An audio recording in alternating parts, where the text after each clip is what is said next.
welcome back to the final session of our seminar, Defeating Terrorism, Sri Lankan Experience. It's my pleasure to invite the Commander of the Army, Lieutenant General Jagat Jayasuriya, to present the next speaker to you.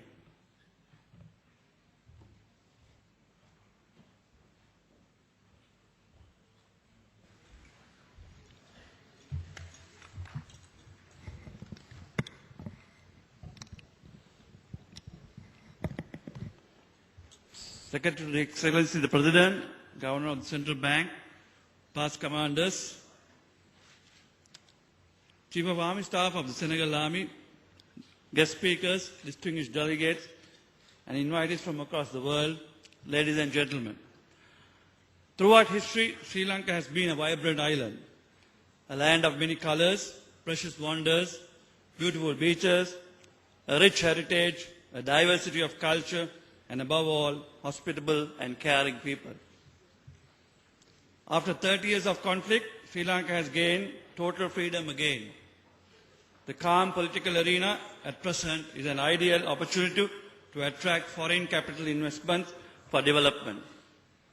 The government of Sri Lanka has set the vision and drawn up the strategies to capitalize on this opportunity to transform Sri Lanka into the wonder of Asia.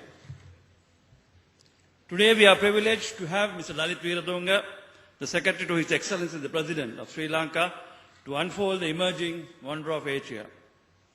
Mr. Weeratunga holds a master's degree in business administration from the University of Colombo and a bachelor's degree in natural sciences from the same university. He is also a Hubert H. Humphrey Fellow of the Pennsylvania State University, USA. He entered the Sri Lanka Administrative Service in January 1977. He commenced his career in public service as an assistant government agent and rose to hold a number of senior positions such as Secretary to the Prime Minister, Additional Secretary Prime Minister's Office, Additional Secretary Minister of Education and Higher Education, Director General Tertiary and Vocational Education Commission, Vice Chairman National Apprenticeship Board, and Senior Assistant Secretary Ministry of Youth Affairs and Sports before assuming the high office of the Secretary to His Excellency the President in November 2005. Mr. Weeratunga is the Chairman of the Telecommunication Regulatory Commission of Sri Lanka and chairs the Presidential Task Force for National Productivity and the National Administrative Reforms Council. He was elected as the Chairman of the Commonwealth Telecommunications Organization unanimously at its 50th Council meeting in September 2010. He is also the current chair of the Information and Communication Technology Committee of ESCAP, the Economic, Social Commission for Asia and Pacific. He has wide experience as a technical advisor and a vocational training specialist in the International Labour Organization and has been a consultant to the United Nations Development Programme for the government of Maldives. Ladies and gentlemen, it is my pleasure to call upon Mr. Lalit Weeratunga to address you. Thank you.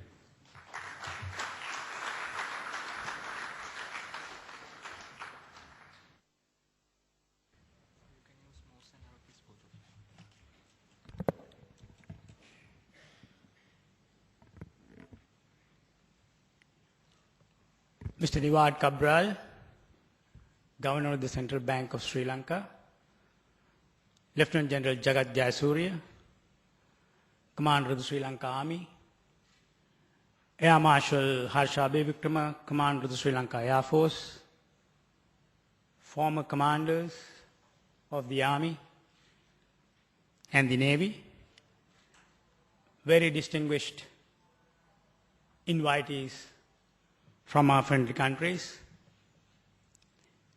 and friends. My friend Governor Cabral left me with a rather pleasant task. He laid the foundation for me to take off, in other words. During the last 3 days, in this landmark seminar organized by the Sri Lanka Army, you have seen how Sri Lanka became the wonder of the world, so to say. None believed that Sri Lanka would be at this stage today. Let me therefore, first of all, pay a handsome tribute and also warmly congratulate all those who fought for the sovereignty of this country so that we are able to speak to you today like this. Just imagine